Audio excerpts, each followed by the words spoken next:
Hey guys, Michael from Copper vs Glass, and today we've got the full review of the Google Pixel 5. Now, this is probably one of the, if not the most boring smartphone of 2020, but it's actually one that I could recommend to anyone that's asking.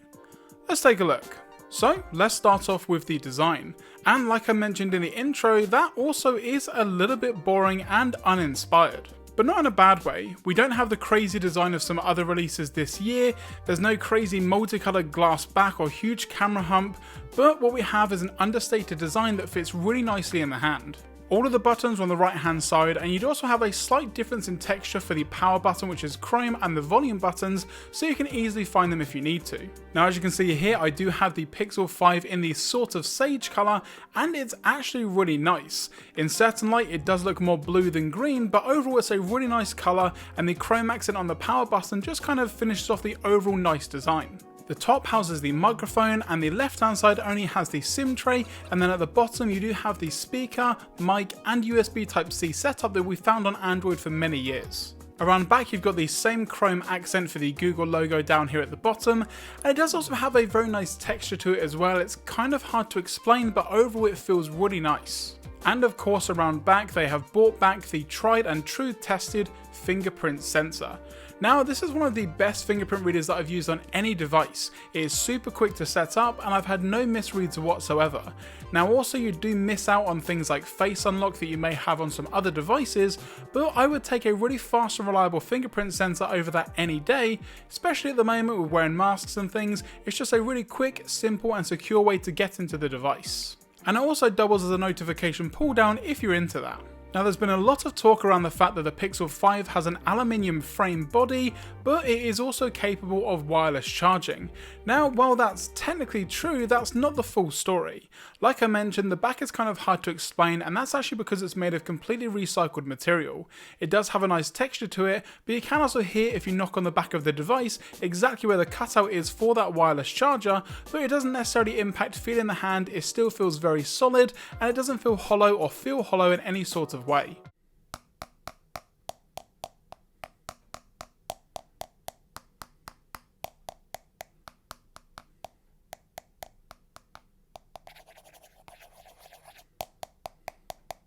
Now, some people may miss the glass or metal colder design of those more premium devices, but again, when you take into consideration the price and the fact that it also has that metal frame underneath, it's not really too bad.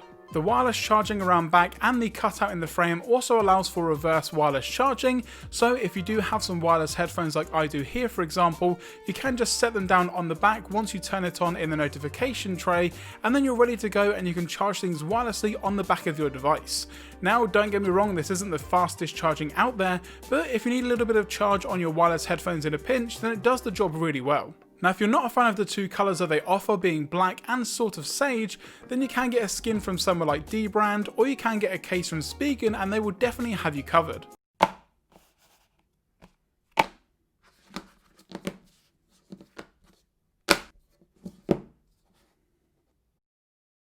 And then around front we do have the display. Now, for me, Pixel displays have been a little bit hit or miss in the past. With something like the Google Pixel 2 for example, you had a weird colour shift if you moved the device around, or you had a slightly warmer or cooler tone depending on what you were doing with the phone. Now, you're also not going to get an insane frame rate of 120 or 144Hz, and the resolution isn't going to be 4K or anything close to that, but what you are going to be getting here is a really solid 6-inch OLED display, and it comes in at 90Hz. It's also capable of HDR10+, and you also have the newest Gorilla Glass 6 for that impact and scratch resistance. The resolution comes in at 1080 by 2340, giving a pixel density of 431 pixels per inch, so again, it's not the highest resolution screen out there, but in regards to 6-inch screens on smaller devices, it's probably one of the best out there. Colour accuracy and just overall vibrancy of the screen is really good. It also gets really bright outdoors as well, so you're not going to have any issues out and about. Also, the 90Hz refresh rate makes the already fast software feel even faster. In the top left you do have the hole punch cutout for the front facing camera. Now, this is actually my first device with a hole punch cutout. Now, for me, it didn't really get in the way, I didn't really notice it too much. If you're watching a video, sometimes it cuts off the left and right hand side anyway, and even if you punch in to fill the full screen, it isn't really that noticeable, and again, it kind of just fades into the background of whatever you're doing on the display. You've also got some really awesome wallpapers built into the Google Pixel 5 that do a really good job of hiding or integrating it into the wallpaper itself. And then we have the speaker setup. Now, this is sold as a stereo setup, but for me, around 80% of the sound, or at least what sounds like that, is actually coming out of the bottom firing speaker. Now, there isn't actually a grill for the top firing speaker either, it's actually behind the screen, which is great for phone calls, but when you're watching videos, if you do cover up the bottom speaker, not really a lot comes out of that front facing one, as you can see here in this example. Over time,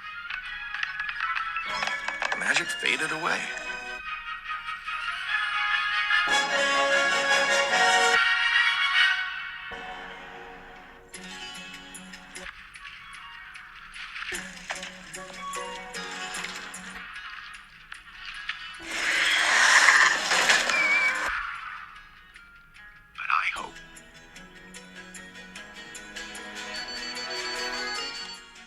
Now, this is one of those moments where I actually missed the notch of the older Pixel devices, which did have a full stereo setup with a really nice front-facing speaker, but again, in terms of getting that full screen, I would actually rather have a full screen display as opposed to some really nice speakers. For me, I'm usually using headphones anyway, so it's not really a problem, but definitely something to keep in mind. It gets plenty loud, can be a little bit tinny from time to time, but overall the sound quality just isn't as good as you're going to find on some other devices for a similar sort of price. And then on to one of the main reasons why people buy a Pixel device, and that is the software.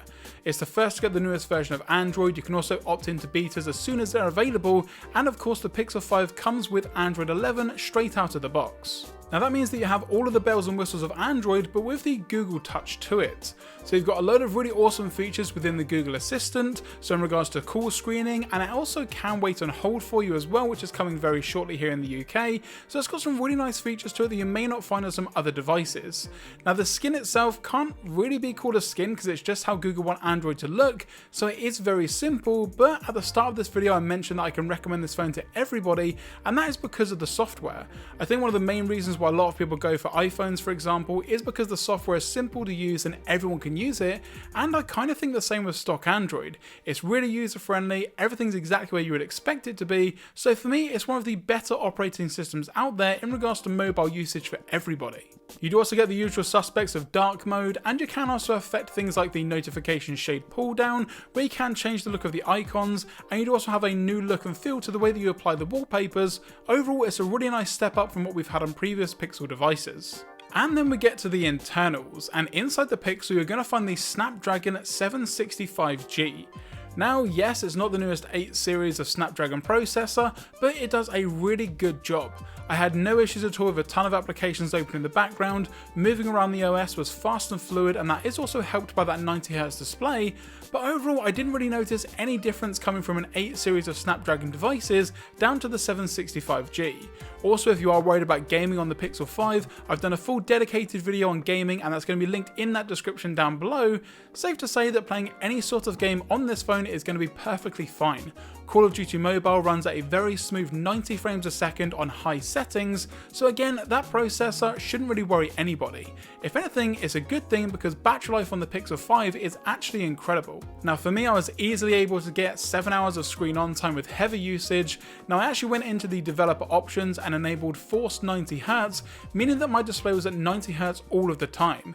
If you don't do that, it is going to throttle down from 90 down to 60 and maybe even 30 depending on what you're looking at. So for me, I wanted that full 90Hz experience all the time. I turned that on and I was still getting around 5 to 6 hours of screen on time, heavy usage, games, watching video, you name it, I was doing it, so it does a really good job with battery life. Now on to one of the main reasons, if not the main reason why people buy a Pixel device, and that is the camera, or in the Google Pixel 5 case, the cameras. Now around back you have a main 12 megapixel f1.7 wide shooter.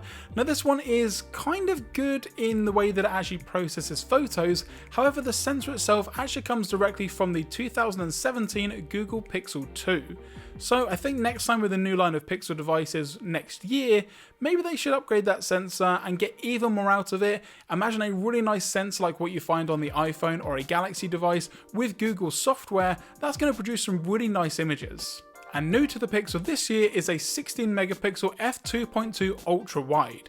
Now it's not as wide as some other cameras, it's going to come in at around 107 degrees, which is going to be less than around 120 on maybe a Galaxy, OnePlus or the iPhone, but overall it's a really nice option to get a slightly different perspective on what you're going to be looking at. And the camera that is in the hole punch on the front is going to be an 8 megapixel selfie shooter. Now again, I do kind of miss the option of having the wider angle like we've had on some previous Pixel devices.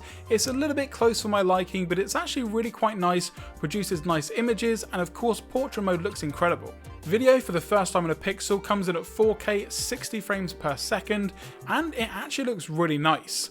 In the keynote for the Google Pixel 5, they made a massive deal about the fact that they've redone and rechanged all of the camera stuff when it comes to the video side of things. You've got a ton of different stabilization options, from cinematic, heavy stabilization, normal, and it does a really good job. You'll see from some of the examples in a minute where I'm actually walking or even running, the stabilization is really quite nice. Now you can also use that ultra wide camera with 4K video, but you will have to tone down the settings to 30 frames a second, so you're not going to be able to get that really nice ultra wide 60 frames 4K, which again may change in a software update, but for now it's pretty good to have at 30 frames a second so you can get that full wide picture. But don't take my word for it, I've got here a ton of photo and video examples, so let me know in the comment section below exactly what you think. From my opinion though, it still produces some of the best photos available on a mobile device, and video is catching up pretty quick to some of those more expensive devices.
And that's going to do it guys for this video on my review of the Google Pixel 5.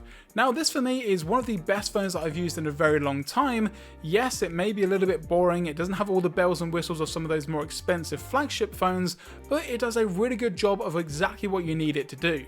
The software is fast, the screen looks nice, the camera is awesome, and the battery will definitely last all day, and for me that's really all that matters when it comes to a device. But let me know in the comment section down below exactly what you guys think of the Google Pixel 5, and if you've picked one up for yourself, let me know your experience down below.